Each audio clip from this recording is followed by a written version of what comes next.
Hi, everyone. My name is Fritz Bonner, and welcome. We're going to be talking about Liftoff 2.0 and a little bit about its origins as well, and how it developed. Um, let's start with the next slide, please. Um, Back in 1982, I was watching a launch, and I think it was a Delta or perhaps a Titan C rocket or D rocket launching, and I was watching it on the pad, and I was wondering what its percentages of success was. And I could look it up because I had a Jane space flight directory at its time. And I thought, I don't know, I'm going to give it about a 90% success rate because I've seen a lot of rockets blow up.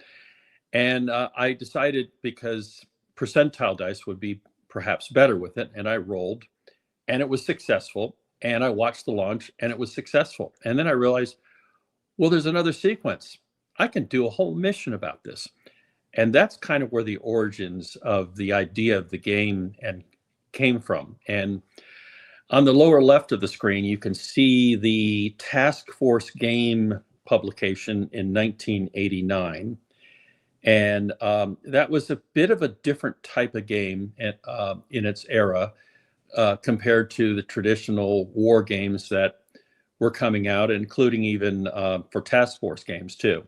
And they had their Starfleet battles, which was great. And it certainly got some attention too, which was lovely as far as feedback goes.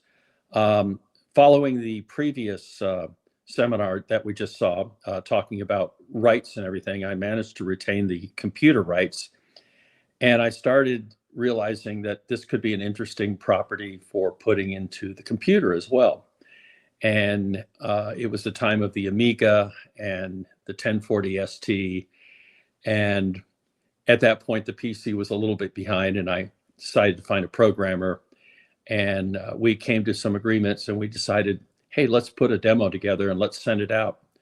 So we put some packages together on videotape, sort of showing demos, sent them out to, I think, 45 publishers. And very quickly, we started getting a lot of responses.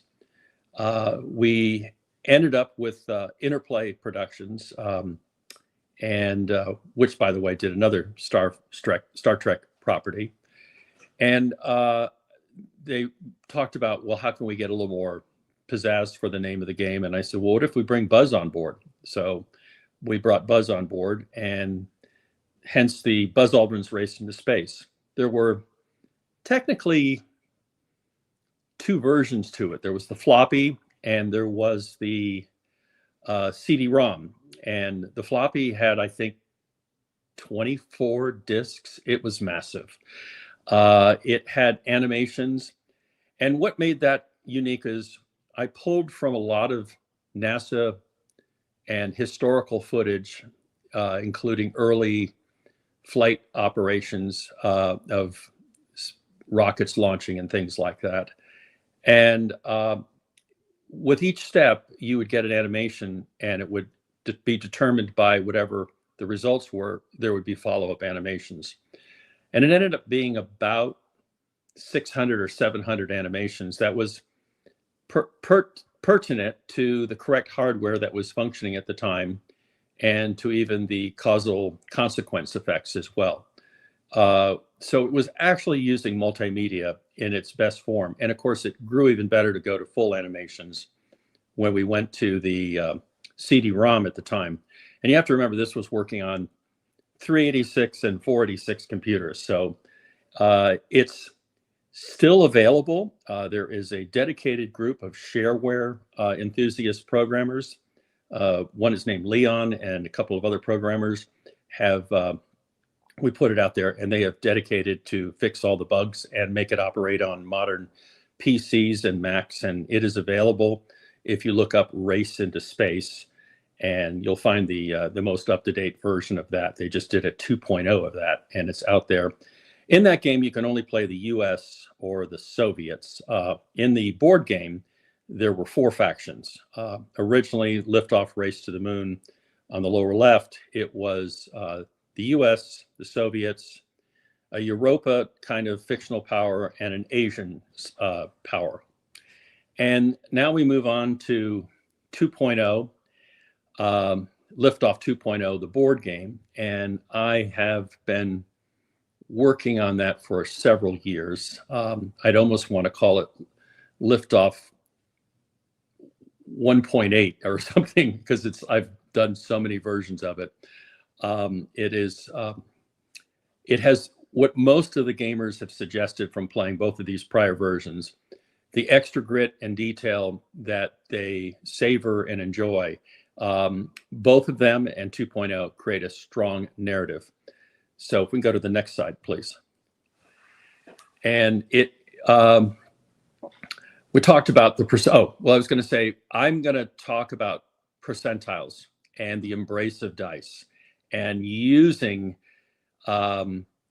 dice as a high level volume of dice that gives you a better meta matrix of data, and it gives you a stronger narrative, and also input and output as far as this goes. The big secret about this game is it is a crisis resource management game, but it's really about a game that covers risk and temptation. And it is very goal oriented, and it has bluffing in it, and it has a lot of second guessing to what your adversaries are doing. There is some cooperative in it as well, and it is strongly follows the historical programs that are available that both sides, the Soviets and the US, used, but it also has a lot of programs that were proposed and a lot of different ways of going to the moon. We happened to select the way we went, which was lunar orbital rendezvous, because that was the fastest way, and with the type of hardware we were developing, it was the most fastest, safest, most effective way to go. But after Apollo 1, for example, McDonnell Douglas came up with an alternative that could get Gemini and get you to the moon. That's available in the game, along with a lot of others. There's also a Project Lunix, if any of you know what that is. It fondly was a US full Air Force proposal of how to get to the moon as a military expedition. And anyway, the type of hardware in the game we've simplified, but we add the color of each faction, the specifics of the hardware. So we have categories, which are, let's see if I can find one of these sheets. This is sort of the short sheet. So we have categories that, I don't know if this is backwards or not, I hope it's not, that has satellites in green, and we have rockets, and we have half stage, one stage, two stage. Oh, there we go, thank you. Liquid fuel strap-ons, and we have two types of spacesuits, and this is for the short, the micro, and mini games. And so all of these are displayed here of the type of programs that you can develop. And it is prestige driven, the game. And you might want to go full screen again on me again. So these are prestige points, and these impact your budget as well. So you start with a very, very low budget of 40 megabucks. And if we go back to this, the prices of hardware, the orbital satellite, it costs you 6 megabucks to buy the program right here. And it will also, you're going to need a rocket, and that's going to cost you 12 for a half stage, which is the equivalent of like a Redstone rocket. And if you want to get a one stage rocket, we call that, and that's an Atlas rocket for the Americans. The Soviets have all their hardware as well. You'll have the A7, the Proton, the N1, and other types of hardware they would have developed. And the two-stage rocket is the Titan rocket, and that costs you 60. It's more expensive. Now, there's a program cost, and then there's a unit cost. That's when you want to buy additional units of each particular hardware.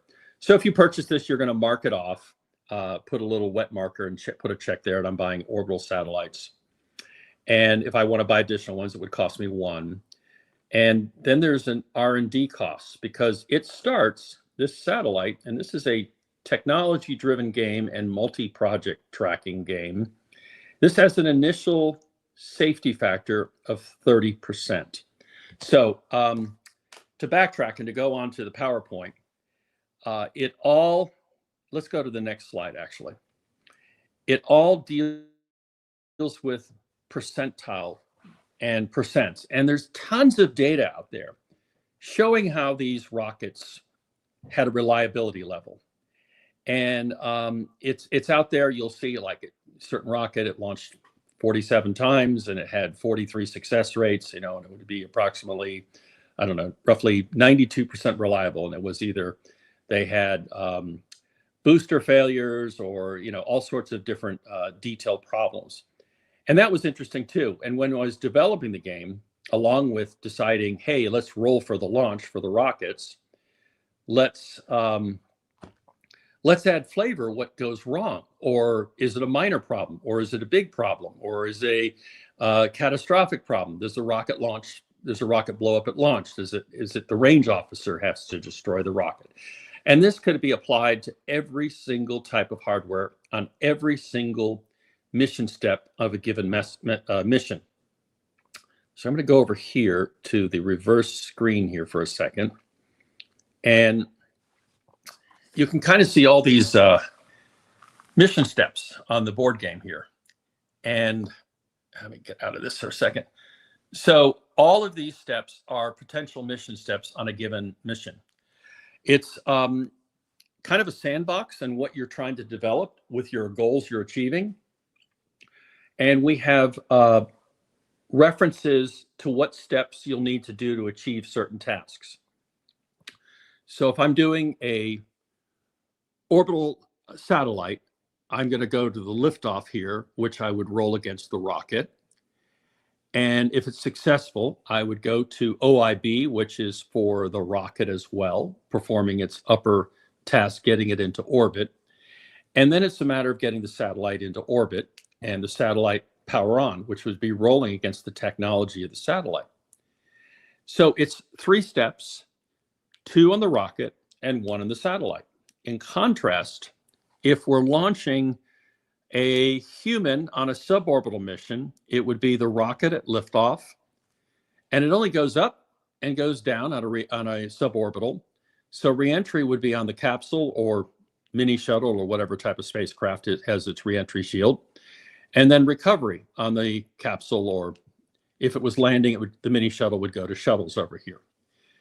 So there are also, on this, you can see at the bottom of each of these steps, there is a Y or an N. And these also have quick references to see if there's something that, if it's manned, if the astronauts can intercede when there's a failed roll on the reliability of the system that's being used at that time.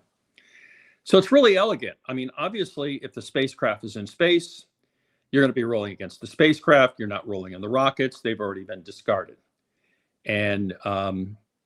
And then, of course, you go to the failure mode charts. Now, the failure mode charts are in all the versions, but I have expanded that to a much larger reference point. So there's a letter on each one of these, and it tells you what letter that you're going to go to as far as if it's a failure for lunar orbital activities or lunar or en route activities going to the moon or back. There's about 45 different failure mode categories, and it gives you the severity of the detail and options, whether to go or no go, and whether you can proceed with modifiers continuing on the mission or whether you should scrub then bring him back. But these are all decisions the individual player has to make this determination. So if we can go back to the slides again. So what's interesting, I had a faulty assumption in the first version of the game. And it permeated a little bit into the second. I thought I fixed it. And that was the human player element. And I would have thought, and I think when I had more professionals play the game, they were a little bit more cautious. But initially, I had an R&D, maximum R&D level for each hardware, which is back to this. If we could go full screen on this guy again. I'm going to make you work, Merle, sorry. If you look here on the maximum R&D on an orbital satellite, we can R&D it with our dice and funding. It costs 1 per die. It goes up to 95%. And what we're using on each of these dice is we're using 1d6s, and there's 5 of them, up to 5 you can purchase on a given turn for each program, but they all have different costs. Oh, back to me and full screen on me again. So just to compare the two, an orbital satellite, if you remember, of 1 per die. But as you get to more advanced technologies, say for a lunar flyby satellite, it's a little bit more expensive. The interplanetary satellite, it costs you 18 to purchase the program, and it costs you 3 per die. And those dice, those 1d6 dice, they represent contractors. And the reason I developed that using 1d6s is because I looked at the development time of these all these different programs. And what I wanted to do was lump them into categories. So stuff around the Earth was obviously orbital, stuff that was going to the moon or some feeble attempt to Mars or Venus in the early days. It was about that type of interplanetary satellite. It had to have a little bit more rigorous shielding, and it had to have better communication technology, and it had to have a better power plant on it. And so that was represented in the R&D expense as far as that goes. And so they all had maximum levels of R&D, but beyond that, you would roll against them. But every time you used one of these pieces of hardware on a mission, success or failure, you gain something. You may not succeed in the mission, but the hardware is utilized. It still goes up 1% by experience. So back to this fatal flaw, I thought people were going to maximize their R&D to levels that were the maximum level you could R&D. And then I thought they were going to do multiple launches, and manned missions, they were going to do them unmanned as test flights or dummy tests. And I thought, just like they did historically, that they're going to launch with either chimps or unmanned. They're going to do boilerplate tests and things like that they're going to do 4 or 5 of these, and they would increase it 4 or 5%. And then they would be ready to put the human spam in the can, and they would be ready to fly that. What I failed to realize is that me playing you and somebody else here, you're going to want to beat me and get first in space, or first suborbital, or first orbital, or first spacewalk. So you're going to take a risk. And that's where the game started becoming developed, that people were risk takers. And it was interesting because they weren't being cautious. While when I played with professionals in the field, they were much more cautious, and the game was working. So what I did was I started to modify over time, many times, to where you can spend more money. And that's the thing. There are so many ways of spending money and being tight on funding, which is true for every type of program procurement. You're usually tight on money and a lot of pressure too. So you're developing this, and let me go to, let's go to the next screen for a second. And let me flip over here. That's a good screen to stay on here. So you can, let me flip this. When you R&D something, here's your money. You have your, I'm sorry, this is your budget. Your budget will go up or down, but you have your cash, which is your rocket, and you spend your money going down. And every time you purchase a program, you get, when you start the program, you get one satellite when you buy a satellite.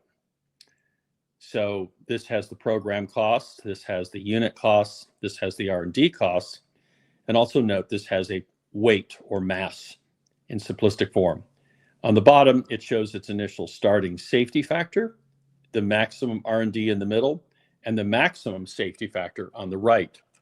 And with this, you also get a component, which is this little disc here, and this would start at 30%, which would go over here to the left and start at 30. So this bubble chart, you've got from 1 to 100 here, and you also track your money on it. And you will end up, and there's a slide later on we'll get into, it will show multiple programs, and you'll be prioritizing what you need when, and you'll end up probably with 20 of these little counters on this bubble chart as you're moving them up and getting them up to safety levels to where you manage the risk safety on when you want to do this mission. The ultimate goal in this game is to land on the moon and get them safely back within the decade before 1970. The game starts in 1956, and you have a meager budget, and it's driven by event cards that affect your budget as well, along with prestige that you garner. So if your budget, we said, was at 40 starting, if you look at the column at the bottom, 0 to 50 is where your 40 megabuck budget falls within. It would go up 15 at this point on this particular turn. If your budget was 60 in the next category, it would only go up 7. And likewise, in higher budget ranges, there are different impacts. This sort of represents the fickle natures of politics, Politburo. There was a lot of shifts and ebbies and changes and a lot of lobbying required. There are cards that impact that as well. This particular one, it's an impact on your strap-on boosters, your side boosters there.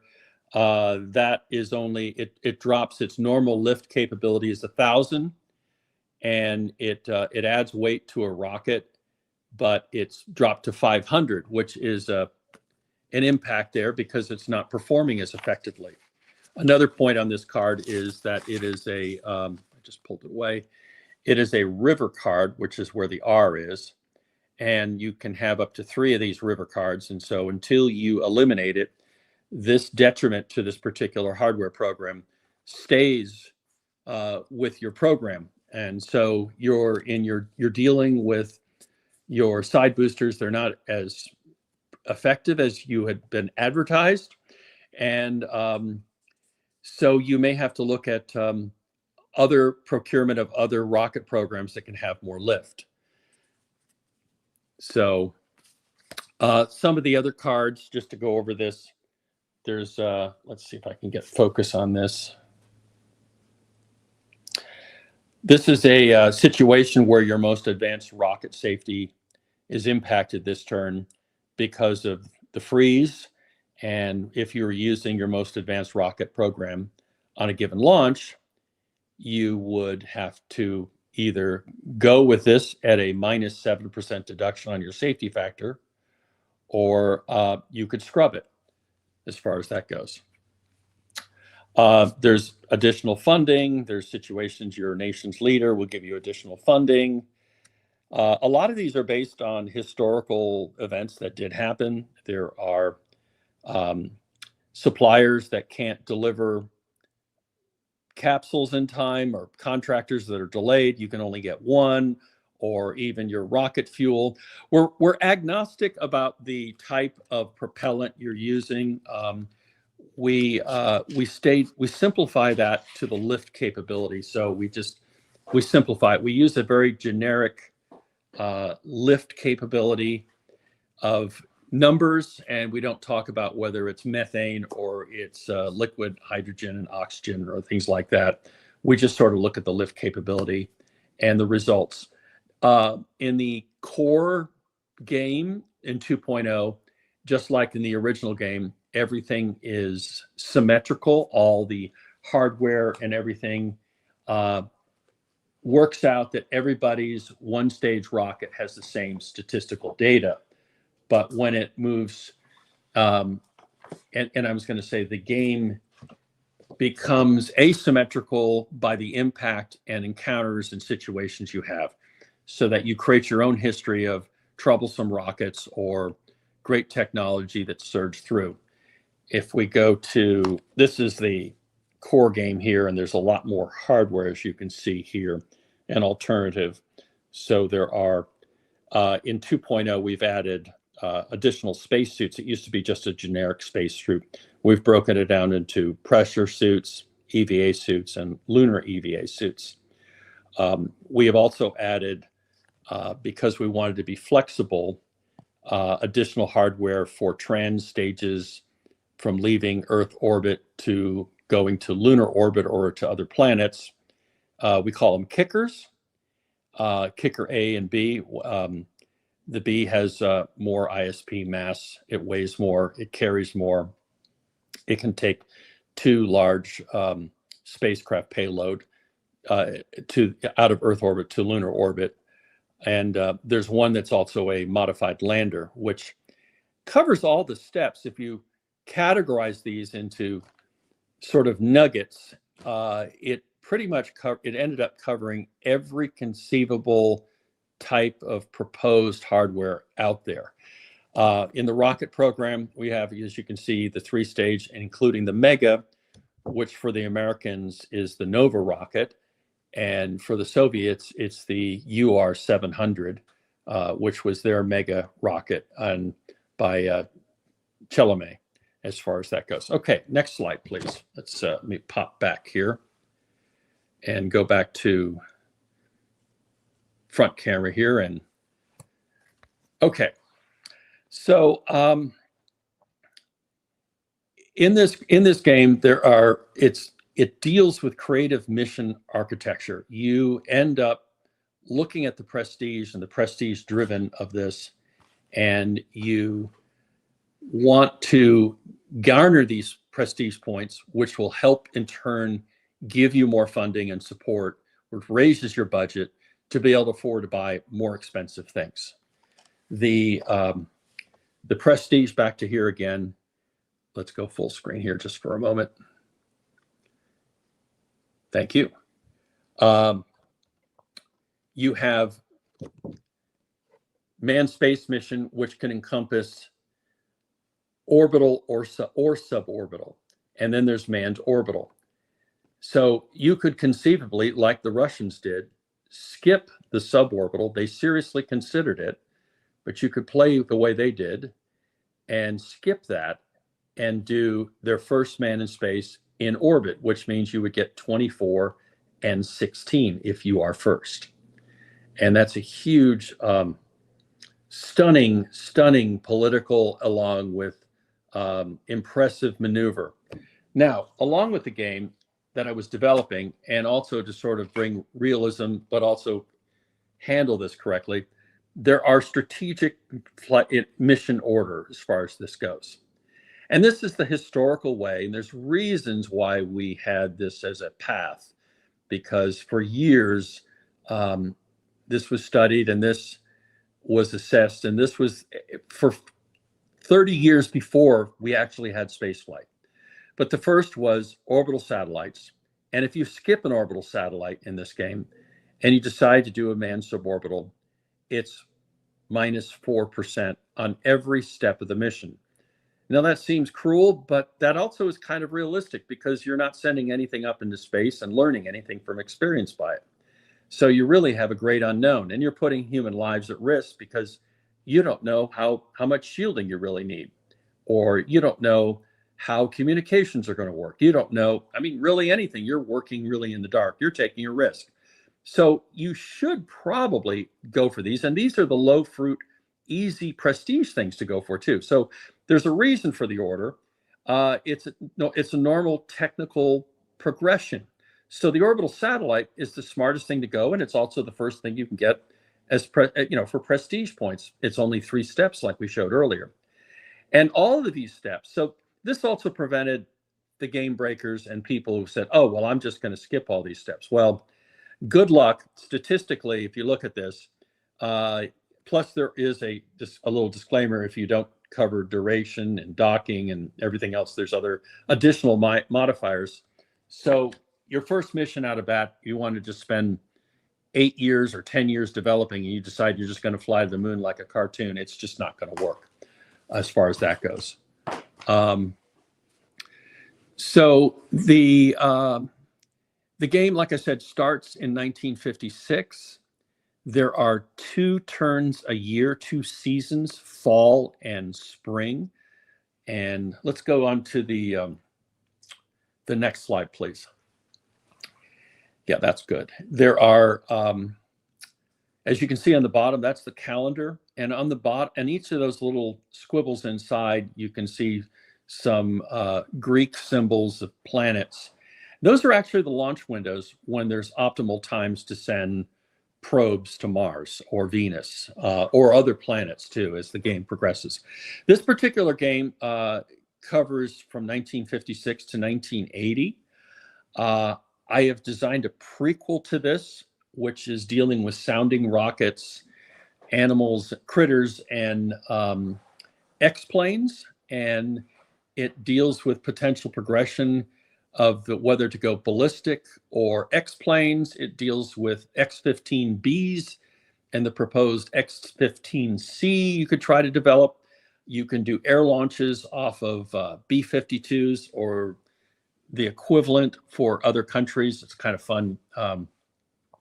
This is probably not architecturally capable, but we had to give the Europeans a chance, and we represent the Europeans with many different countries and hardware. But we gave them the Vulcan bomber, which I have a fondness toward, as using it as a launch platform on top for for their X program to develop off. It's just kind of neat to see. In this particular screen, you can see some of the booklets on the left behind me in the screen there. There's the rule book, and then there's the program inventory hardware. So we go through all the different hardware in all the basic categories of how they work from what's the difference between a 1-man capsule and a 2-man capsule, or a 1-man mini shuttle, and going through that. And I'm just going to delve into that. The 1-man capsule, which is not showing here in the center here, but it's showing 3-man. It has a limited duration because they're smaller and they were experimental. They are cheaper to purchase. They are cheaper to buy additional programs. They're cheaper to develop because it's a more primitive technology.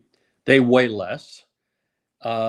They R&D up to a certain level maximum, not as high proficiency because they're early generation technology even within the game. But if you follow progression, and if you're smart, if you go 1-man to 2-man capsule, they generally have a better duration, which is established by letters. We broke down durations from letters. An A duration is 1 to 2 days. A B is 3 to 5 days. A C duration spacecraft is 6 to 7 days. A D is 8 to 12, and an E is 13 to 15 days. And if you jump from a 1-man capsule and R&D'd it up to 75% or greater, when you start your 2-man capsule program, it starts at a higher beginning safety factor. Instead of at 10%, it will start, if you've done the A program, the 1-man capsule, at 75% or greater, it'll start at 20%. So there are tech trees and beneficiaries of following things within a progression order. Likewise, with the rockets, if I have developed a half-stage and a 1-stage rocket and a 2-stage rocket, you're going to help your development of your 3-stage rocket. It's going to start at a higher percentage because you've learned something along with flying these and increasing them by experience on the missions. You've gotten them all up, and you're going to get a bonus for each of those, and probably start. Let's see if I quickly look that up. that is going to start at potentially 40% instead of 5%. And that's a huge advantage. So hardware and technology come to play, and you're finessing this, and you're moving this. If you, as far as on the bubble chart that I had showed earlier, and ideally you want to have the programs that are coming into use. You want to have them on that bottom row, which puts you in the 90s in reliability. And in the book here, there's one called here, the booklet says Mission Checklist, which is a quick reference to say, okay, I've looked at the Prestige. Now I want to do a manned orbital.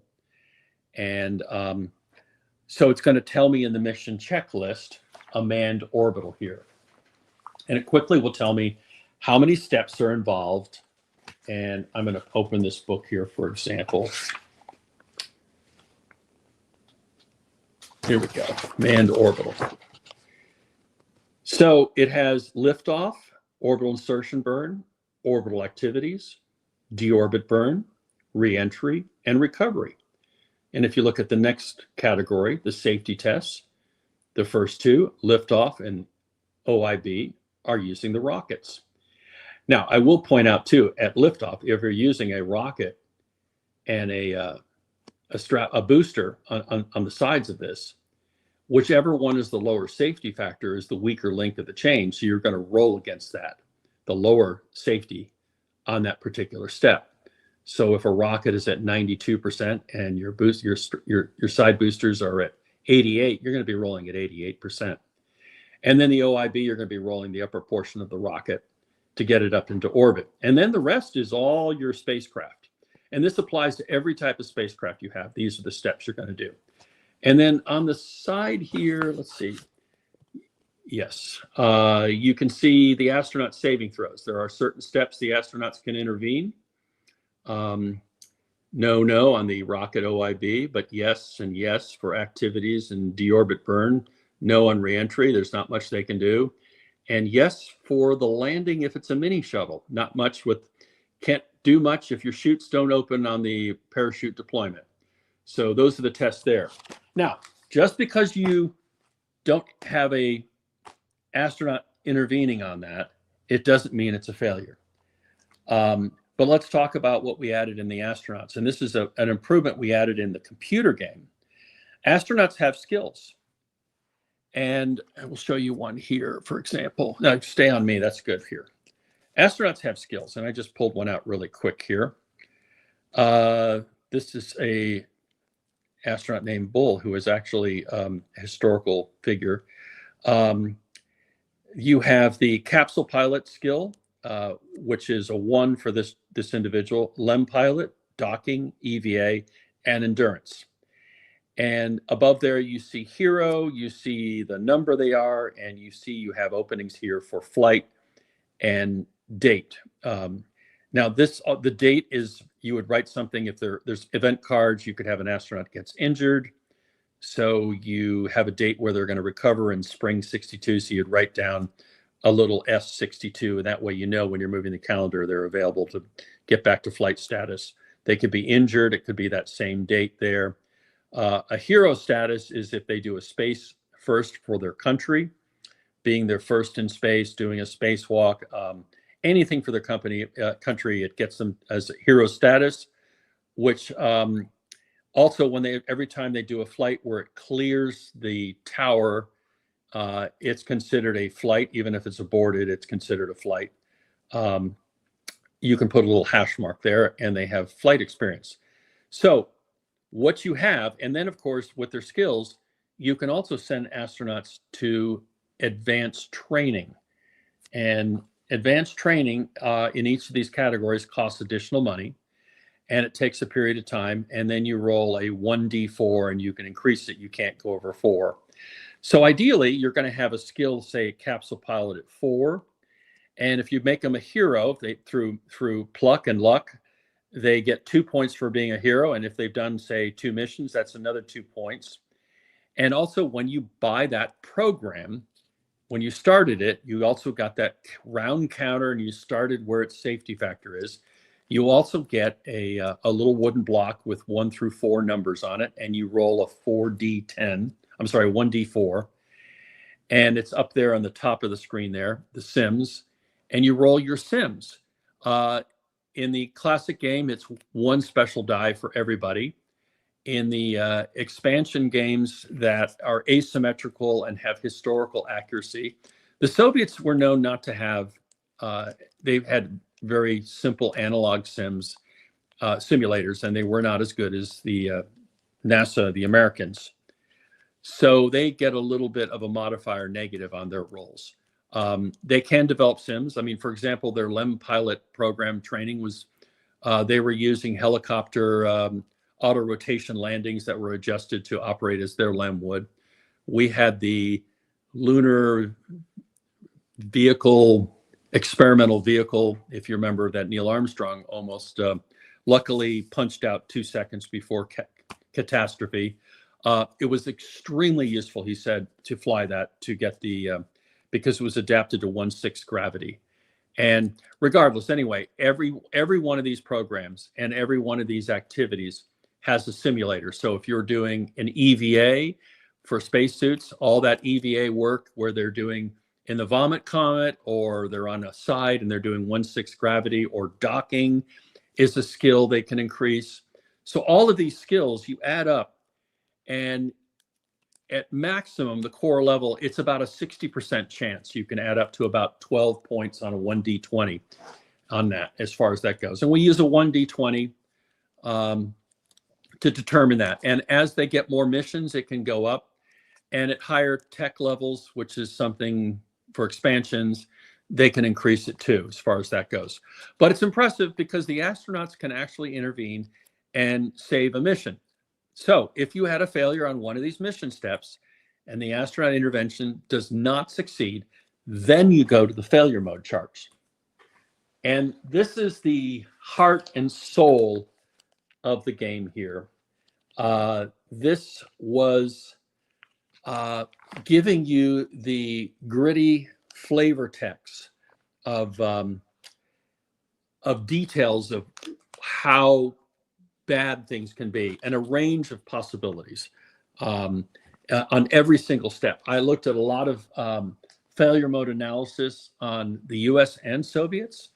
I'm always looking for more. I found an odd anomaly that happened, I think it was about a year ago, on a failed or delay launch, on a launch roll failed, and we went to the failure mode chart, and it had a fire alarm in mission control. Now, this was an occurrence recently, but I went, I don't have this. I need to put this in. It's a low percentage, but we had to put that in there because it happened. So I've looked at a lot of historical occurrences, and we tried to maintain that and give a range. Well, what are the potential outcomes? It turned out to be a false alarm, and that's the predominant likelihood it would be. But there is a chance it could be a fire. It could be damage in the control room. It could be injured personnel there, and the launch would be delayed, which is a real setback for you as a faction on a critical launch, most likely. All right, next slide, please. Oh, let's stay there. Wait 1 second. Go back one more. In the upper right, one of the things you do when you're developing all these programs, you're going to assemble your hardware and put it on the launch pad. And we'll be going to a future slide, but as you can see, it has the Saturn V. This is the historical Apollo 11 mission, so it has the Saturn V. And they're color codes. If you look at the hardware, it matches, because we want to make sure people know which end the rocket is and which is up and which is down. So the rocket is at the bottom slot here. And then you have the spacecraft, the Apollo capsule, and you have the lunar module, the 2-man lunar module there. You can also develop a 1-man lunar module if you wish, which is called the Cricket. We have it, and that's designed for lunar orbital Gemini missions or other types of spacecraft that want to send just one individual to the moon. Likewise with the Soviets, were the predominant chosen choice. They were going to go initially with a 1-man cosmonaut. And then we have the astronauts assembled, and they're assembled by their skills, because of their best skills, who was suited to be in what seat. And that's the astronaut that's going to be selected if it is an astronaut saving throw. So if it's docking, it's going to be, the expertise of Dr. Rendezvous, Buzz Aldrin. If it's going to be command pilot, the Apollo capsule pilot, it's going to be Mike Collins.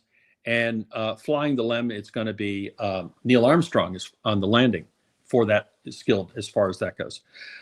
In the foreground in the center, we show all three capsules, the three-man capsules for the four powers to be. We fictionalized the Europeans, but we wanted to give them an edge. So you can see the color coding bubble.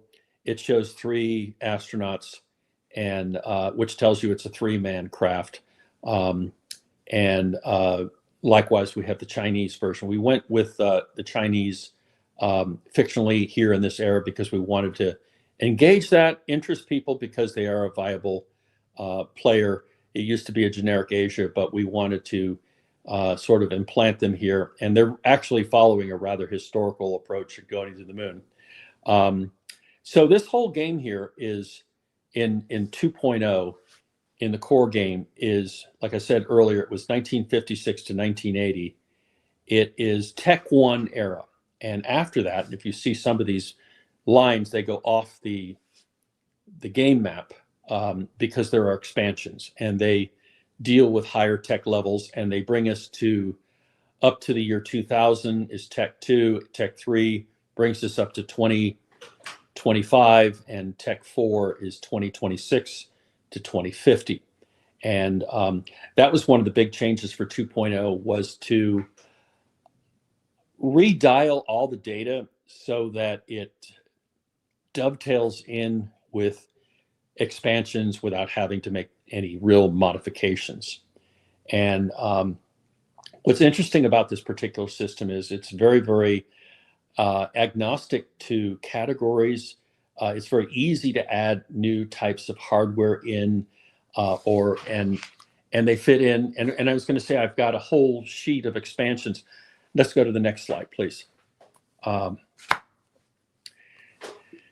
This is an example here of the Soviets on the right, and they're playing one of the short games. And just to show you sort of the opportunity of what's available that they could develop. They haven't developed anything. It's they're sitting in a tray set there that all the rest of the counters are stored in. On the left, you can see this is an individual. They're marking off what programs they've purchased. And another factor is when they schedule their missions, above that, they write down what their mission is. And later on, they will decide if they're going to rush or not. And it's an honor system this way. But like we said, when we assemble everything on the rocket and we roll it out, that's when we announce to everybody what the mission is. And then you reveal, and it's also a verification to make sure all the delta V adds up correctly. Next slide. So out of this, you have probably about, with all the different hardware and variables, you have hundreds and hundreds of different types of missions you can utilize and design. It is truly a sandbox potential of creating alternative missions. One of the new expansions that I hope to add on here is the MOLE, Manned Orbital Laboratory, and obviously Skylab, and Almaz and Salyut, and equivalents for the Europeans and the Chinese factions as well.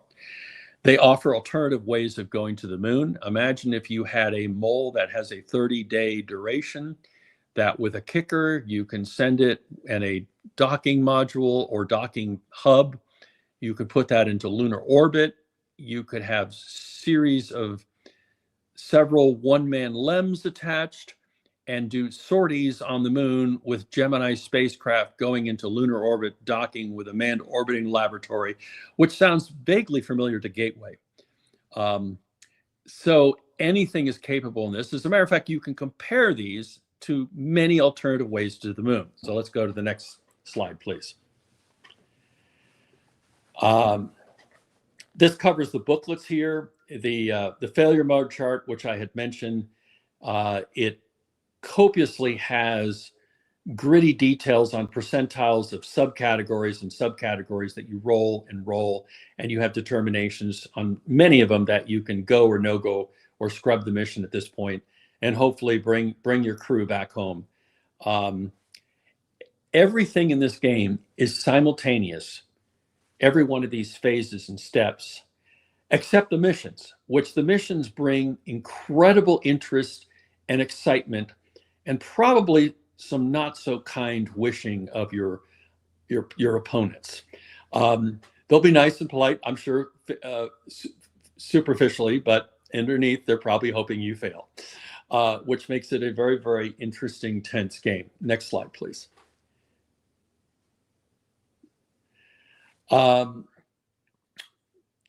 We covered, I was going to say, this is an example in the lower right when you're running a Apollo 11 type mission or two multi-spacecraft. We have two mission trackers that you're moving on the mission bubbles during the steps. And this shows a really nice example of what's going on. You've got the Apollo capsule in lunar orbital activity number 1, and number 2, Neil and Buzz are on the moon, and they're doing their lunar module activity roll and their spacewalks. And right above that, if you see, it says there's 5 strategies of how to land on the moon in this game that are available. So you don't have to go the historical way. You can do direct descent, and you can do a direct descent with a giant Nova rocket and a giant special spacecraft that just lands and comes back. Does that sound familiar? Well, but they need refueling. Or you could do an Earth orbital rendezvous, which is another alternative that the Soviets were considering as well, or lunar orbital rendezvous, EOR and LOR, and another one that's called lunar surface rendezvous, which is interesting because you send your return craft to the moon first, and you scamper from your lunar, the craft you're flying in to the return craft and come home. Next slide, please. So there's the bubble chart, and that sort of shows the challenges of all the multi-project technologies you're managing, and of course, the cards and interactions, the event cards, and also just because of funding and problems and setbacks or catastrophic failures. What happens if you have a catastrophic failure? Well, first off, it's negative prestige and your budget's going to go down, but also the program that failed the roll, for example, orbital activities, it's the spacecraft, it's going to go down to its initial safety factor. And the way I determine this is looking at how long it took for programs to come back to fruition, being able to fly. I looked at the Apollo 1, the Soyuz 1, the Soyuz 11 from the Salyut 1 mission, space shuttle, all these as far as timetables, and modified that with the number of dice and the time. And that's why I used 5 1d6s. And that's usually the time it takes.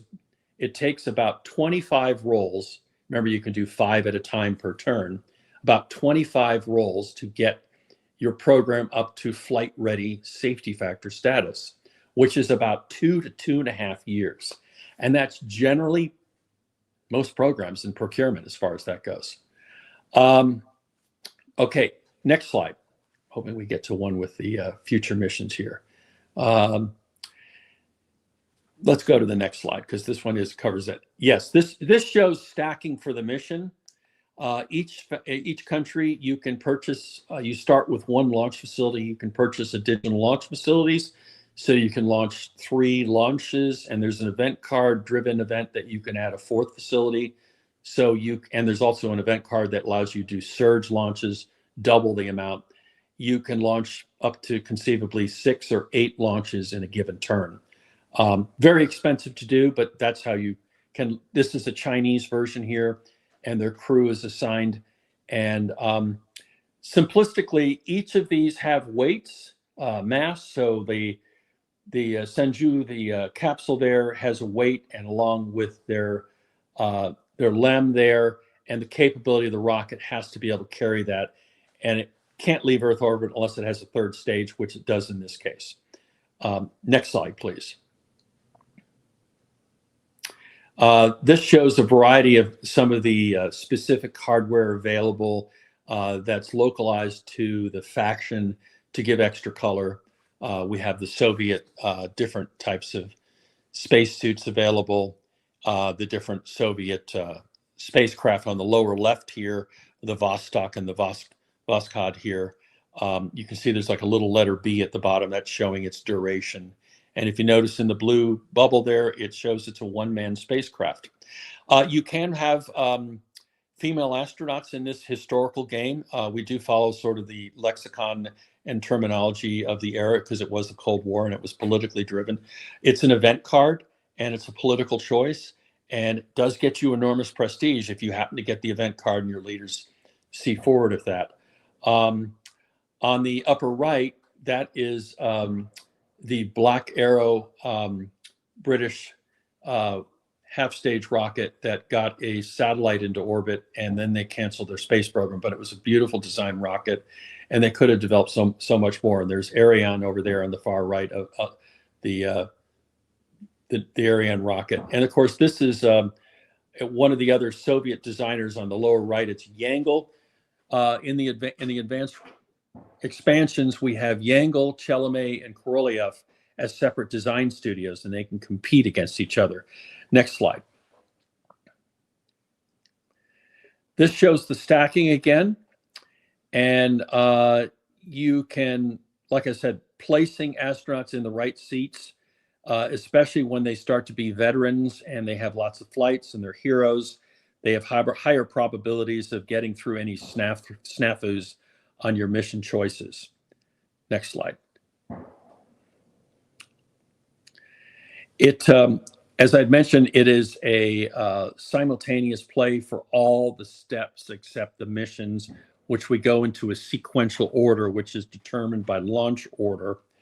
And that's determined by, if it's a tie, lowest budget first. Otherwise, it's by rushing. And if you rush a mission a month earlier, that's how you can go earlier. But there are consequences with that. Let's go to the next slide. Here we go. This shows the launch declaration. On the left-hand column, it is the launch season. And the previous season, we would have scheduled these launches. So the counter on the left is actually the Air Force faction. There is a faction in advanced expansion for playing the US Air Force with Project Linux. And they've scheduled the default spot for a single launch in April. The Soviets have scheduled a launch in the spring of April as well.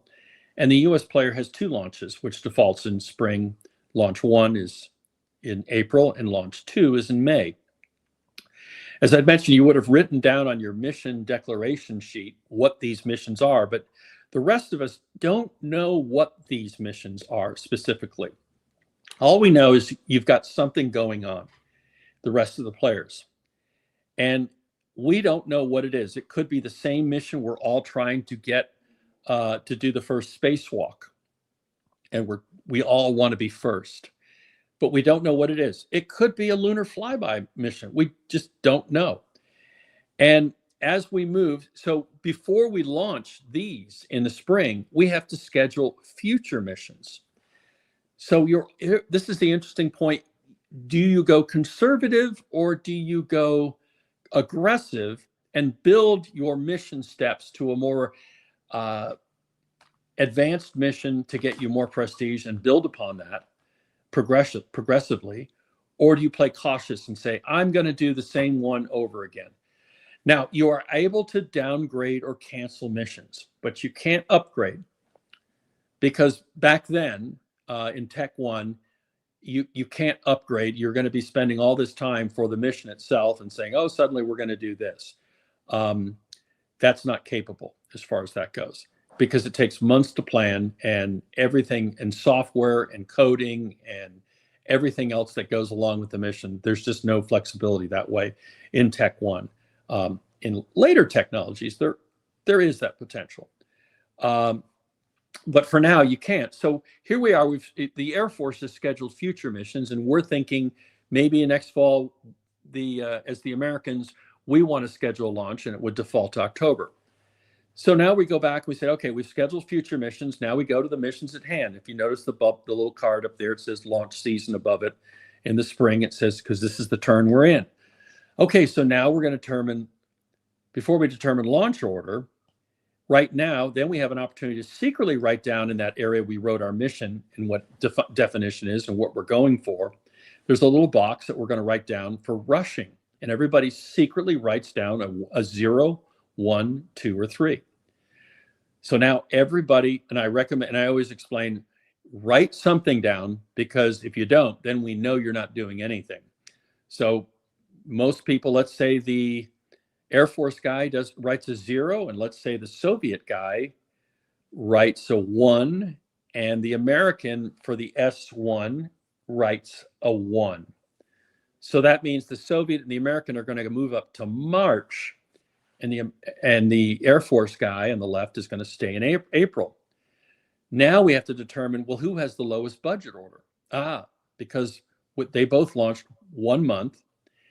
It's going to go by budget order. The Soviets have a lower budget, so the Soviets are going to default to be first, then the Americans in March, then the Air Force in April, and then the Americans' second launch in May. And that's how you determine it. As far as that goes. Now, then we find out what the launches are. And maybe the Air Force guy wasn't really planning to launch at all. He was hoping he'd get the Soviet, the American guy, to think that he's doing a spacewalk, and he's not. Maybe he's doing something completely different, or maybe he's just going to cancel. Now, when you rush a mission, there is a penalty of -2% for each month you launch early, which is paying for all that overtime and also not doing all the extra safety checks. It'll cost you $2 and it'll cost you 2% safety on every step of the mission, because you just don't have as much time. You've cut it earlier to a month earlier. And there you go. That's the consequence of that. And that's the risk of that. But somebody's going to be first and somebody's going to be second, at least the opportunity. The Air Force guy, he didn't rush. So he doesn't have a penalty on that.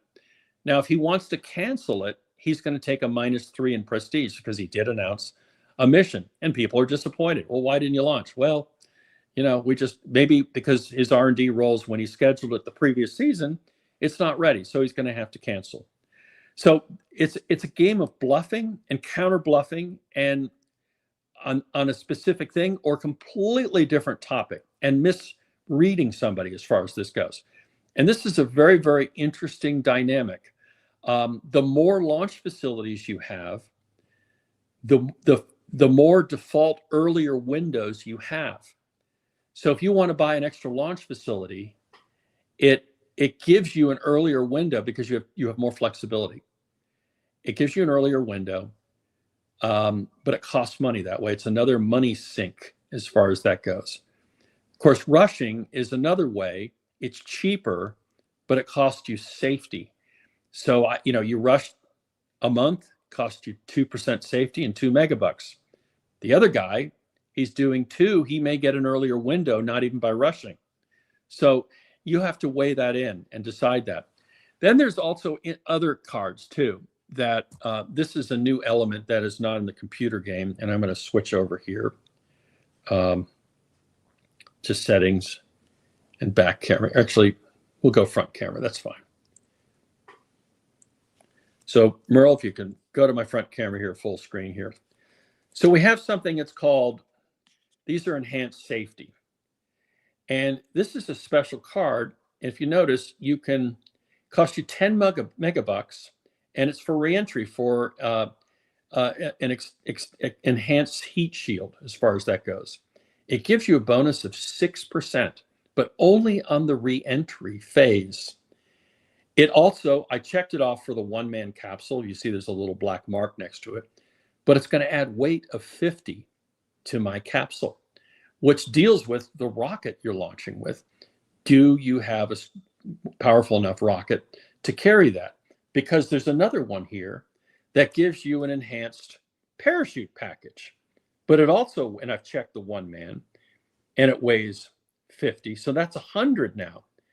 And so that impacts my one-man capsule. And if I don't have a rocket that can carry the weight of the capsule and these extra special components, then I can't lift with it. So these are options. You can put this in the capsule or drop it and go to the standard as far as materials they have. But this costs you money, and it's 10 megabucks for each program if you want to develop this. It gives you extra shielding, but this is what part of the problem they're doing as far as payload, creeping payload weight. There are event cards that will give you an extra bonus of a rocket being able to lift more.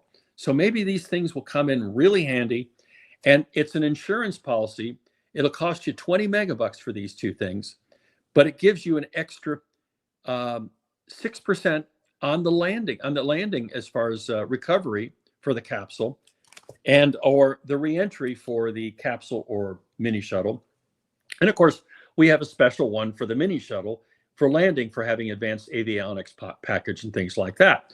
So, but it costs $100 for that. So all these things you're weighing in, and there's bonus, but there's risk with these rewards. Okay, back to the slideshow, please.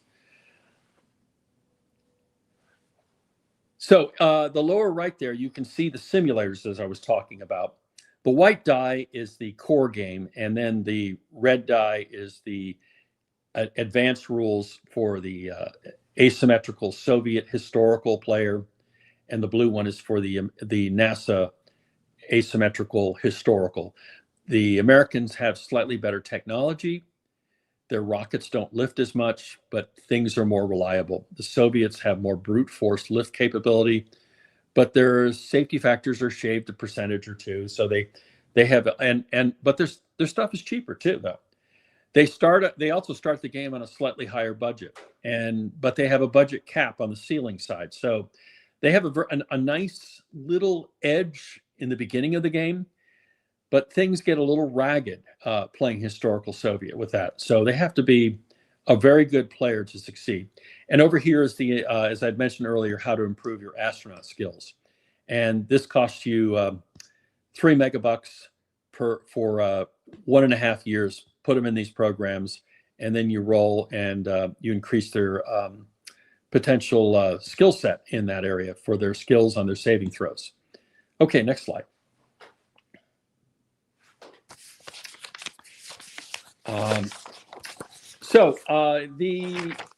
The game covers the Monte Carlo risk assessment, and we cover a lot of modeling uncertainty as far as we have a lot of different variables with different types of spacecraft and hardware.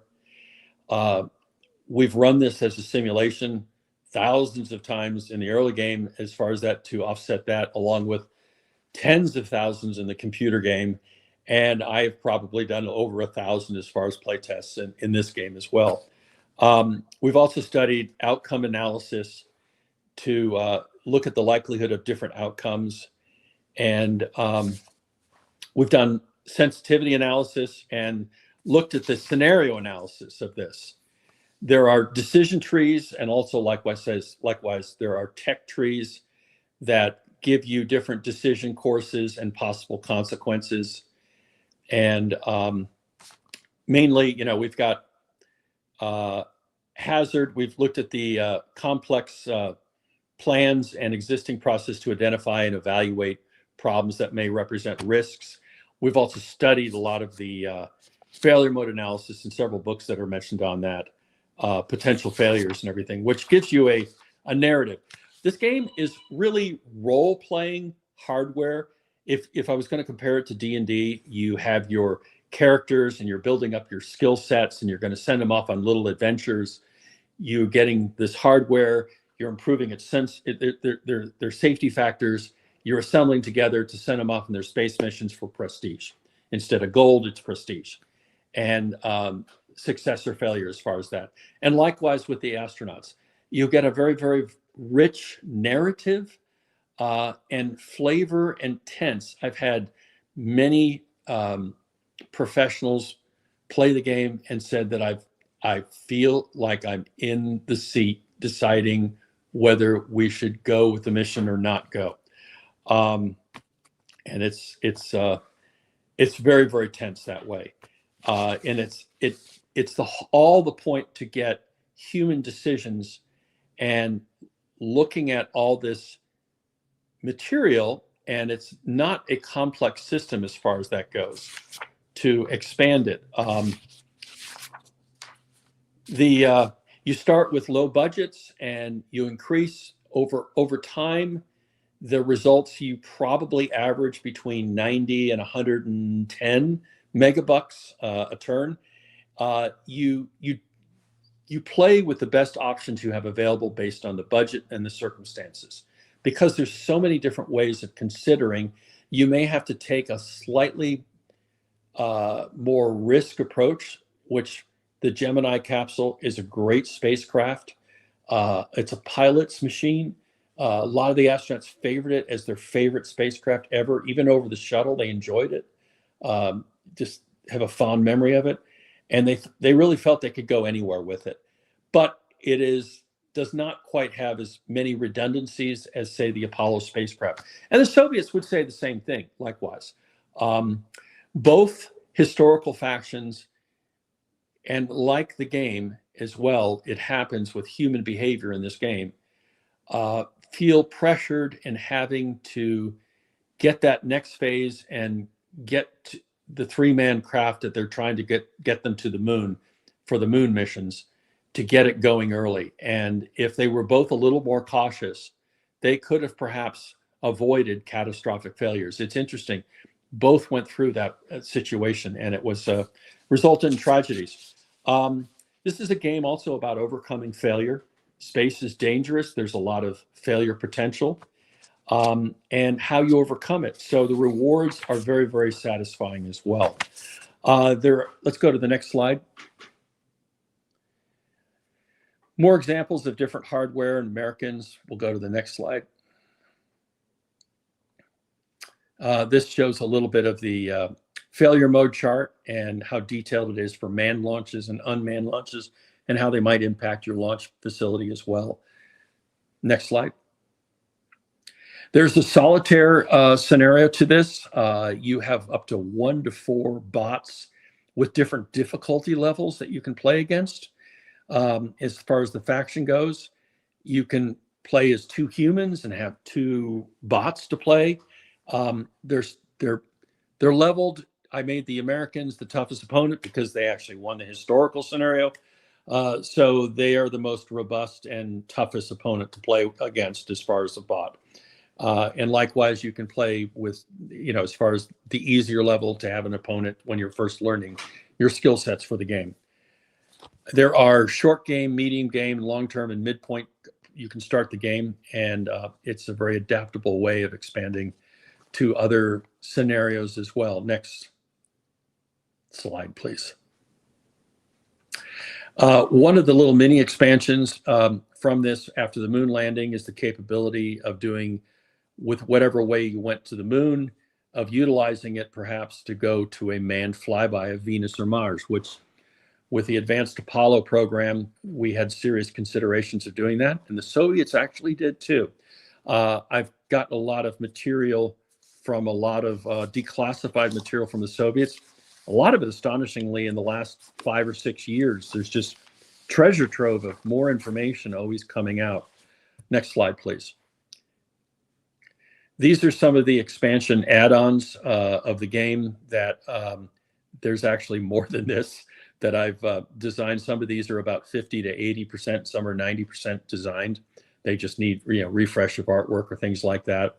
Additional factions, the asymmetrical, you can actually have the U.S. Air Force compete against NASA, competing against Korolev versus the Chelomey faction. These were 2 rival Russian Soviet design studios with separate funding, with their own separate moon plans. And there was the third guy named Yangel, who was the missile guy for the Army with all their nuclear missiles. He was the go-to guy, and everybody loved him. And he had his own moon plan too. So it's rather interesting. It's probably the most difficult scenario to play for all of them, but he's playable. Next slide, please. Expansions also on the right. You can see the moon game here. And then next is the Mars game, which attaches to the Jovian planets out there. And which will take you up to, there's a manned mission based on Project Hope, which is human outer planet exploration. That was put together. It's a mission to Titan. And so that's a long-term goal that we want to have as far as advance. I mean, using the same data structure and methodology, this is quite achievable. If you notice the bubble charts in the Mars section of the game, it's about double there, you can see. So getting to Mars is always a complex endeavor. If you go to me for large now, I'm going to jump to this. The Mars game, interestingly, is a series of, why is that reverse? That is reverse. Oh, because I have it upside down. There we go. This is the post-lunar landing Apollo to Mars, and it is a capability of using Apollo technology and going to Mars. There actually were about, and so you would assemble all this in Earth orbit, and this is preliminary art, but you would assemble all this hardware and the crew, and then you would, once you have it all assembled in Earth orbit, docked and secured, you would go on a 2.5-year journey sending it to Mars and seeing how well it does. And of course, you'd be competing with other people too. The Soviets had them likewise. And it's the whole premise. There's about 400 technical pitches for getting to Mars over the last 60 years. I've read them all. There are about 35 to 40 really viable ones that are doable to compare all the different mission architectures and the different propulsion, whether it's nuclear or chemical. We have those advantages. Some are a little faster sprint approaches getting to Mars or back, or going by way of Venus to Mars. Those capabilities are all there.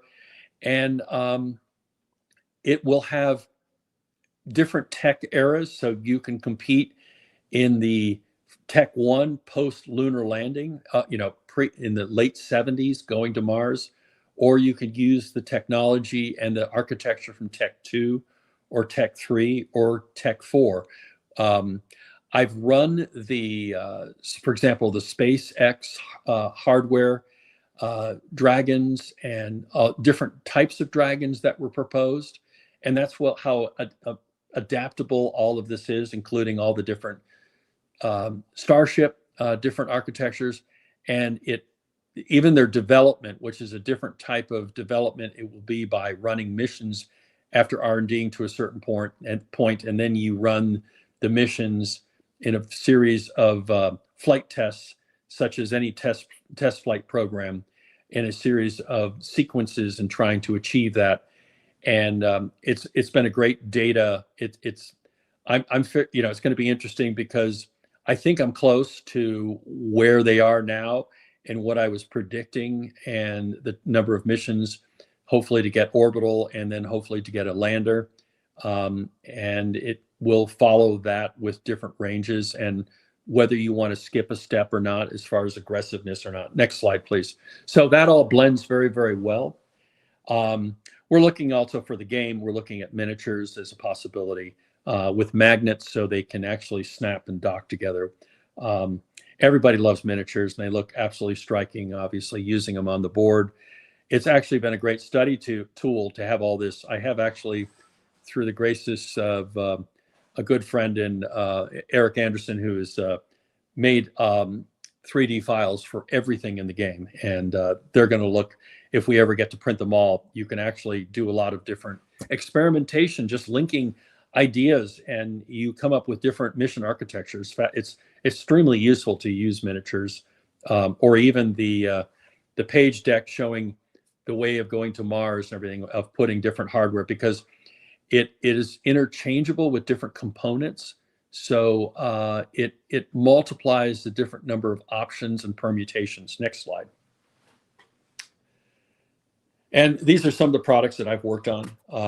And there's other computer games. I mostly come from the computer game field, and but I really prefer simulations instead of franchise projects like this, because they're just sequels and sequelitis. So I really enjoy looking at space and trying to replicate that.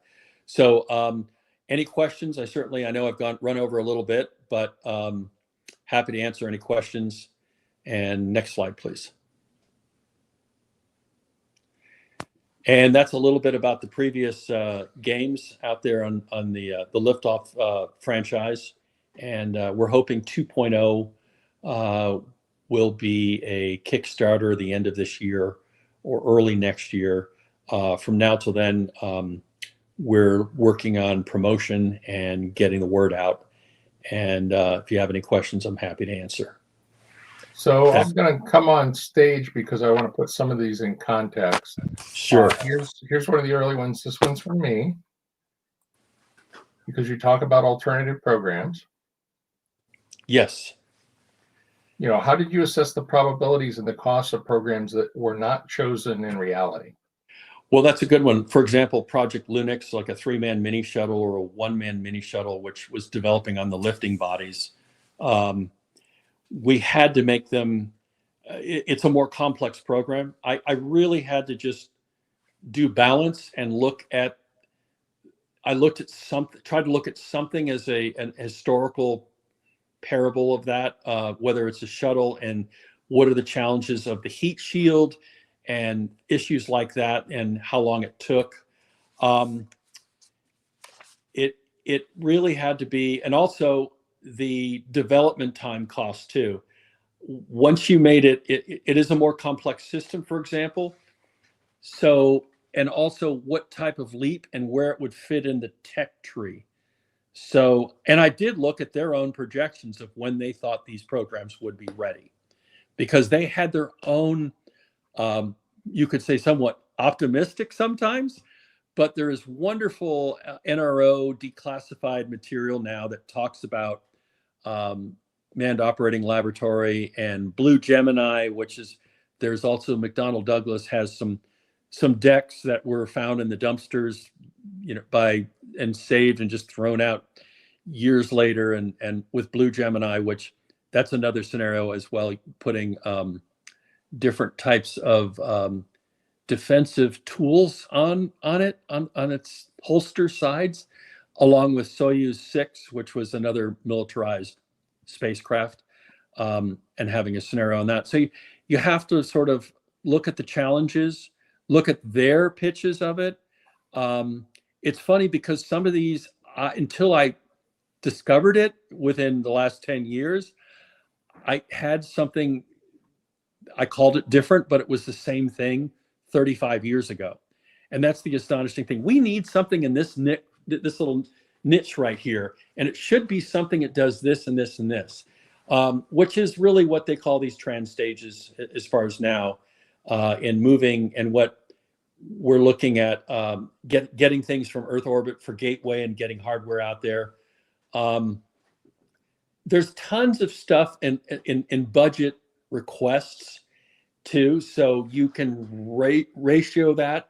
Now, I use a simplified budget system anyway, but we want to make it challenging and saying, wow, for example, a 3-man mini shuttle is the most expensive program out there. And if you think about it in this time period, it costs you 60. And it is 6 per R&D die. That's the most expensive as well. Now, if you compare that to a 3-man capsule, it's 36 to buy the program, and it's 5 per capsule. It was very complex too. But a 3-man mini shuttle would have been more, you know, could we have done it? And also we looked at a smaller shuttle right after the lunar program. We were considering different types of shuttles. So there is data out there. You just have to sort of look for it. You have to sort of compare it and try to fit it in the niche, and then obviously make it, it's an opportunity of a decision. You may be flush with cash at this point and decide to go with it. There's so much temptation to go, oh, I want to improve the astronauts in this. Oh, I want to improve the sim on this. Oh, I want to get the enhanced reliability for the mini shuttle here, the 3-man mini shuttle. It's weight, it's this, it's that. Oh, but I want to rush this too. So I hope that answers. Yeah. Now the other thing I noticed is you've got a lot of grittiness in this game, and that's really appealing to lots of us that are into the numbers and the probabilities. But one of the things we've seen with a lot of Kickstarters and new projects are phone or web apps that help sort of give you the flow chart kind of overview of it and help you walk through the steps rather than having to page through all the books. Have you thought about that as part of your development plan? I have. I've talked to a lot of people, and it may be the professional level that wants it. The other players, so far, the feedback has not. And because I was like, well, I could put the whole failure mode chart there, and I mean, obviously, we had it operate in a computer game that way too. And a lot of people just don't like the thematic blend of they want to have, because half the fun is, Mel, you've got a failure. I'm going to read it and tell you what's wrong with your spacecraft now. Yeah. And I get to read it because you read it to me on my spacecraft last time. So it's sort of take that kind of moment. That's a flavor. And there is a little bit of take that in, with event cards too. There was a historical event, the Russians, and this is true story, during Apollo 11, we had a lot of static on the mission when Neil and Buzz and Mike were around the moon, and we couldn't understand why, but turns out there was a Russian submarine off the coast somewhere. I guess, I don't know, the Gulf of Mexico, or I'm not sure where it was located. That's probably classified, but it was causing interference. So we had to up the band after that. I mean, the bandwidth, and spend more money and put a few more dishes up. And we said, we're not going to let that happen again. I mean, imagine if they had, we don't know whether it was directed from how high up, whether it was just a sub commander that he could cause some interference or whatever, or maybe they were just testing and it was an accident, who knows? Or maybe it was just, I'm going to fingerprint you right now. Don't know for sure what the causes were and how high up it was. But in the game, there is a role, though, to determine, hey, it's so bad, we may have to scrub the mission. So there's a range as far as that event, and that makes another interesting whole tangent of to play that card when it happens that point. Okay. Well, several of us noticed you have a lot of laminated sheets and that you use in Yes. dry erase markers. How many things do you use that for? It looks like you use that for your astronaut cards for hero status. It looked like you're writing out your mission statements. Correct. We use wet markers. Wet markers are what we all grew up in the schools on the memo sheets, whatever, the display, and you need to use a damp cloth to remove it. They're permanent. You can put the game away that way. You can immortalize your bubble chart as far as where things are, but wet markers are, dry markers wipe very easily, and that's a problem. But wet markers are wonderful as long as you don't have wet soaking hands. Work in an air-conditioned environment. If it's really humid, you may need to wipe your hands occasionally, but the wet markers are permanent, and everybody has loved it as far as that goes too. A big addition too is the bubble charts. We used to have to write on a pad and constantly these little boxes and change the safety factor of the next turn and the next turn, write it down and everything. And everybody loves, because you can see all your projects in one quick view, what needs help, what's in trouble, what needs to move ahead. And I've got all this and it's in a good spot as far as that goes, as far as reliability goes, as far as tracking goes. So the other key question, because it's the burning question everybody wants to ask, which is, when can we just give you our money? So you've got a core game that you're planning and going to kickstart that or do Game Found or something else, and then you've already talked about expansions. How do you visualize this program plan for delivering this wonderful thing is going to run? Well, we hope to get the core game out, and very quickly, by the response to the core game, we can hopefully immediately turn around. I would hope maybe with stretch goals that you might get them, if we're successful enough, that we might get the Mars flyby missions too. So that'll actually get you up to 1980 and give you, and that was another thing I've neglected. We have so many extra scenarios packed in here too of post the Apollo 11 landing. So you have, can you succeed and do all 6 landings that we did as far as that goes, Okay. or 7 with Apollo 13. There's developing a base. There is sending probes to Venus. There's all sorts of Project Lunar Pass. There's tons of just different scenarios too, which we wanted to break down. It's the good thing is it's designed.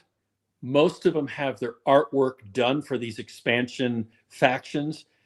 Especially, I would really like to get the historical NASA versus historical Soviet with the asymmetrical things, because it's even more dynamically different being asymmetrical. And then, of course, all the things that happen that you encounter. The N-1 rocket, obviously the Soviets, it was their Waterloo as far as the complexity of all the multiple engines on the first stage. And they didn't have a chance to do tests on the ground as much. They had to do an all-ups as well. And it was a very complex system. And it just has so many different possibilities. And it has such a range of different dimensions of adding on the alternative ways that Korolev had for backup ways of going to the moon too. He went through iterations just like we did. It's so fascinating to read about them, and the same decision problems that we went through more in a public manner. They obviously had the advantage to read that, but they also had their own preferences too, and that proves it with Chalamet and his whole approach with a giant rocket and landing direct descent all the way. The beautiful thing about direct descent is you don't have to waste your time on docking. So what's your estimate of what playtime is going to be for the core game, going from starting your program to moon landing? It's about, with experienced players, you should be able to do 4 players in 4.5 to 6 hours, depending on their skill sets, as far as getting that going. If you want to play with all the enhanced and advanced rules that want to include some of these extra things, like the core game, you don't need to worry about LEM tests, but LEM tests add so much more fun. And they're extra missions you have to do. Otherwise, you have deductions on the lunar landing, because you need to check the LEM and do the ascent and descent stage burn. And you need to sort of get it out, check it out, flight worthiness and everything else, and doing all that, and building up on durations too. And there's also advanced rules on docking. So docking has a simple failure, no-go. If you fail it, it's it.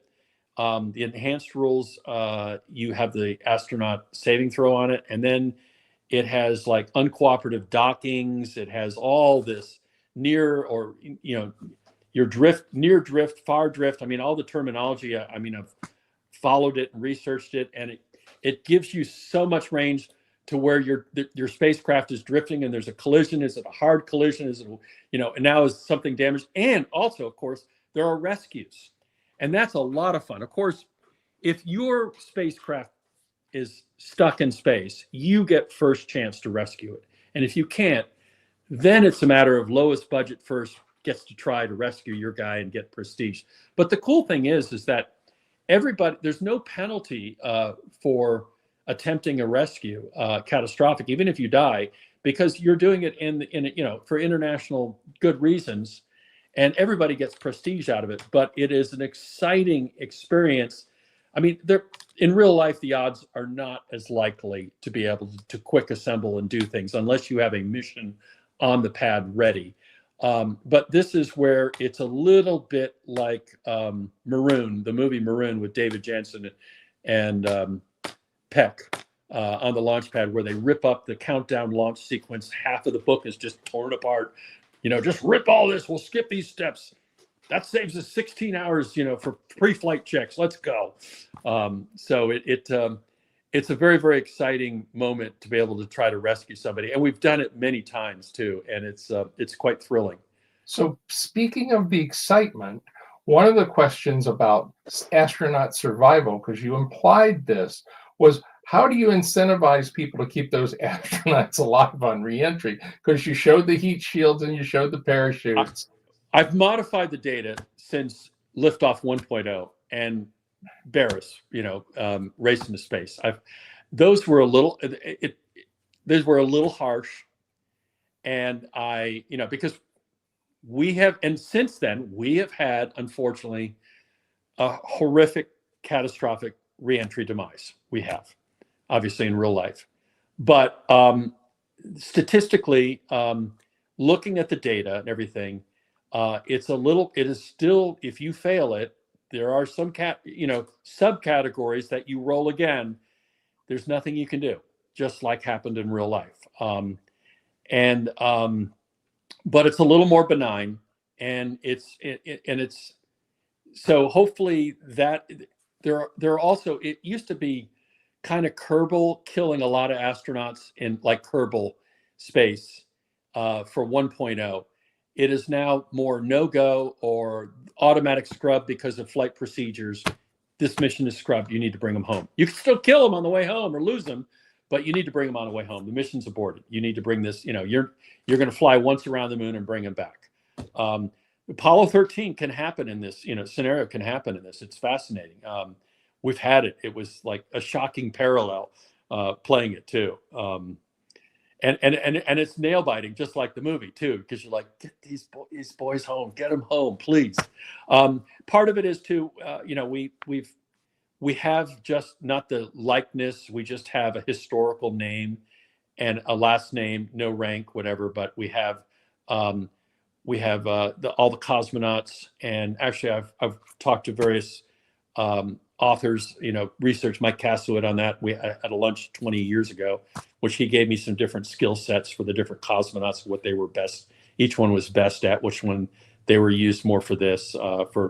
They were part of the LEM program. They were going to be the LEM pilot, or they were the mission commander, or they were an EVA specialist, or things like that.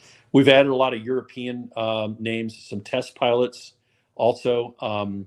There is also there's factions, like fictional factions we've added sort of for Japan, for other markets. We do have an alternate history post-World War II Central Europe space program that certain rocket experts did not come over and Operation So was that the Paperclip. Space Reich net reference in the one slide? Yes, it is. It is. We have that too. It's a very, very asymmetrical with the Sanger space plane and a lot of other interesting stuff using the A9 and A10 and A12 sort of conglomerate. They don't suffer negative prestige. They just have and they don't suffer as much on catastrophic failure because they're very loyal flyers for the cause. And we're going to obviously play down. There's going to be any politics. It's just going to be, the politics is gone, but it's just this technology. It's kind of like the Fatherland, the movie, The Fatherland. If you ever saw that with what is it? Not Jürgen Prochtel. What's his name from Blade Runner? The Harrison Ford. No, the other guy, not Harrison Ford. Who is I can't remember his name. Anyway, he was in that, and it's a great movie, and they have a space program, and that was inspired with that to get the Sanger space plane flying off a track, or the phase 2 version of that. There's a lot of interesting British stuff in the Europeans. There's Project Pyramid, which is their own interesting several shuttles put together and flying and returning and flying back.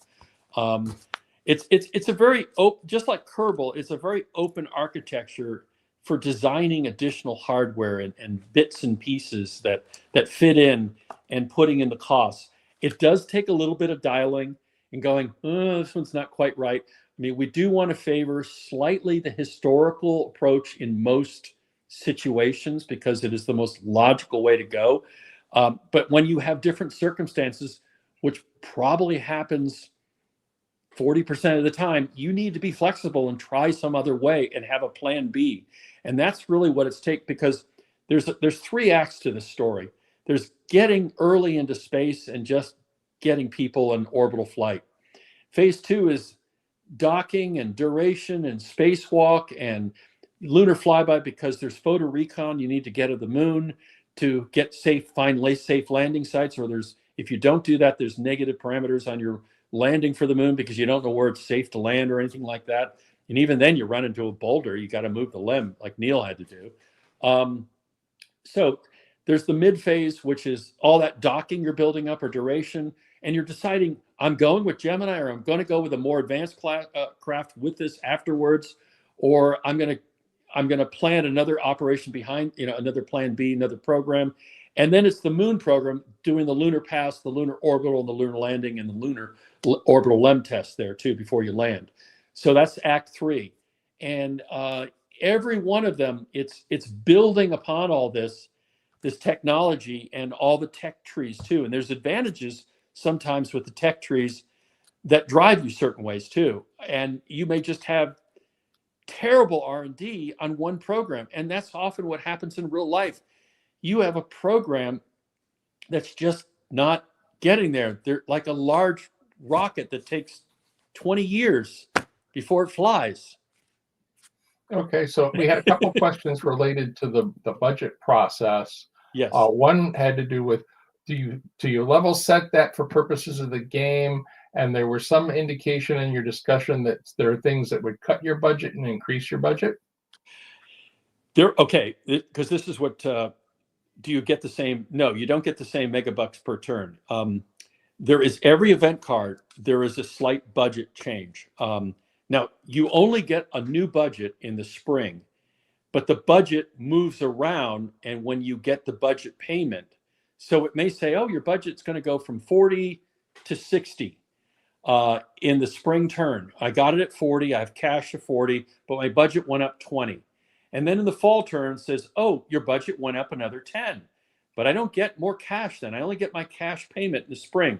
So that moves up another 10, so I'm at 70. And when I get to the spring, my budget's at 70, and I collect cash 70, and I get another card, and the budget moves in those columns again. It may go down, it may go up because it's in that next bracket. It may go down 5, but it doesn't. That's not going to affect me yet until I get to the next spring, and then it may go up again. Or if I get prestige by doing a mission, I can counteract that and get up. Or I may get an event card that gets me additional funding or cash for budget. So it deals with. It's you're running your program, and you often can't depend on the funding you need every time, and you have to cut by dice R&D. You can only afford 3 this turn instead of the 5. It slows it down, and just like real life, you have to deal with the changes of politics, technology, and what is your goal with this particular hardware you're trying to do? And can you replace it? Because can you replace it with, say, a different rocket with side boosters on it, which gives you an extra bonus list? Because, say, there's a bonus hardware, Saturn 1B is not quite ready, but you can do it with a Titan and strap-ons on the side.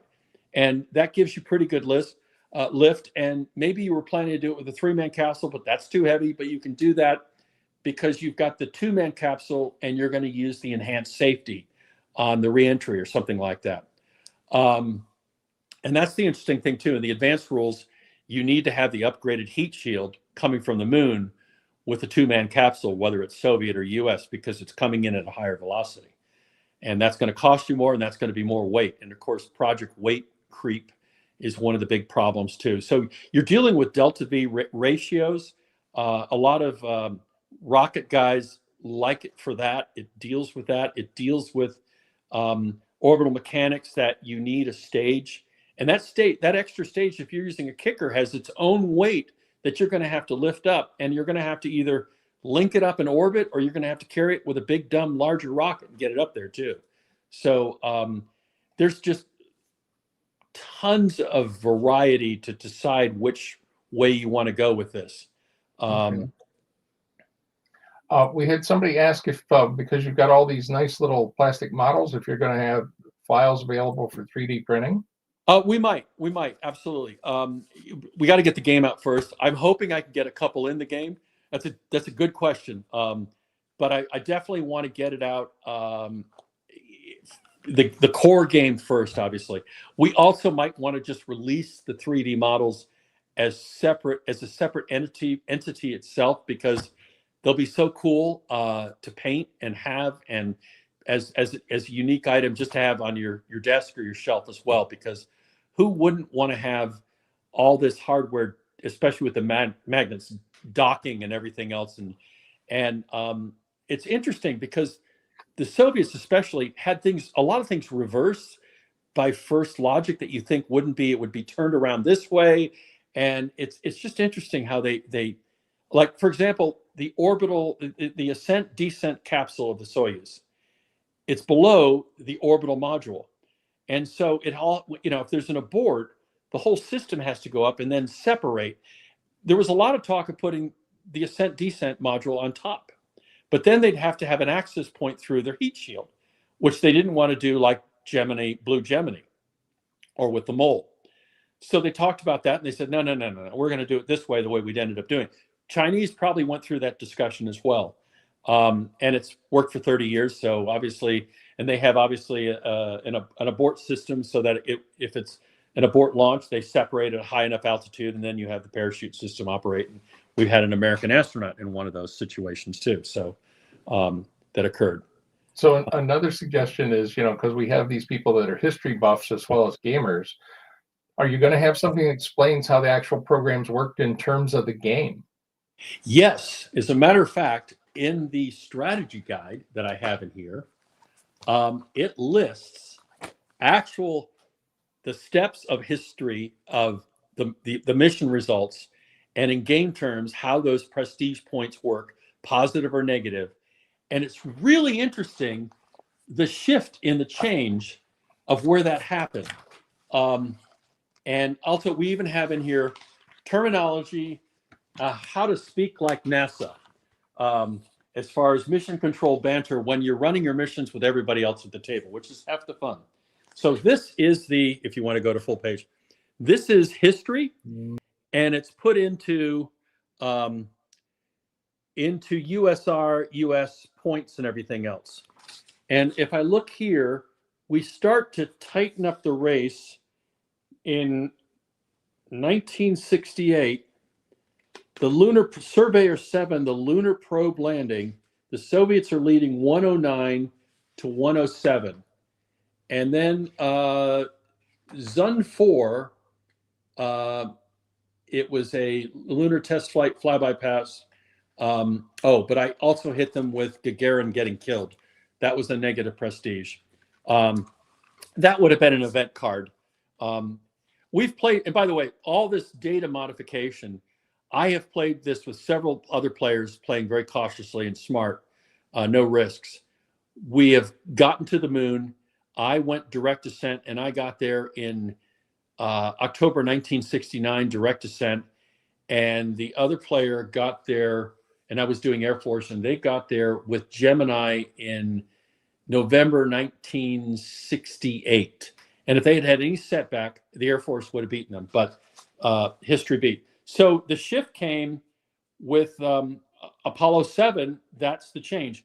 Now, the Gemini got us back in, and clearly the momentum shift because they're Vostoks historically. But when you look at game plan points and durations, we got pretty close. But then to take the commanding lead after that, it happened at Apollo 7. The setbacks with Apollo 1 and Soyuz 1 were even Stevens. It pushed us both down in points and everything. And then at the end, it ends up by Apollo 17, it's 291 to 174 because they were doing, well, I had to give them credit for a Mars soft landing, even though it was only 20 seconds. They did land on Mars as far as that goes. And yeah, it's very, very interesting. We ended up with like 240 points to 143 points, something like that. So it follows history, and all of that is there as a good reference to see what they're doing. Generally in the game, you could have, if you're doing direct descent, as few as maybe 25 missions you may use in the full game as a faction, while other players may have in the mid to high 30 missions. That's including satellite probes landing on the moon and maybe sending 1 or 2 to Venus, and doing a lot of dockings and unmanned dummy tests. There is the opportunity of doing joint missions. There's event cards so that if we're in second place, it gives us a chance to do something together and do a link up, or even doing a joint lunar landing if we're falling behind. And I'll supply the LEM, you supply the capsule, I've got the rocket, you've got the spacesuits, and we merge them together, and we can conceivably do something like that. So we reached the end of our questions, but I think you got one more slide. Ah, that's right, the advertising slide. And I think the most important comment we've had during the show, we need to point out, because there are many of us looking forward to your release. I am too. Following the news. I am too, and I'm really excited about the expansions too. There's so much cool stuff, and even getting to Mars, and as far as that goes. And I've played this with as many as 6 players, and the mission docket is so exciting because you look at all those mission in a given month, and you'll have like 8 launches, and it's like, what is everybody doing? Holy cow! And it gets crowded, and it's really interesting. And you have, and I've been at conventions where I have seen department heads of faculty, department heads of colleges, of schools, screaming their head off in joy that they got the first 3-man mini shuttle into orbit, and it's reusable, which is, of course, that's the neat thing about it. And that's the advantage. It's reusable, but there is a refurbishment fee, of course, every time you fly it. So, all right. Well, thank you again so much for joining us. And I'll set the show off so we go off air. Well, but thanks to everybody for attending, and I hope that you'll join us tomorrow for the last few shows. Thank you.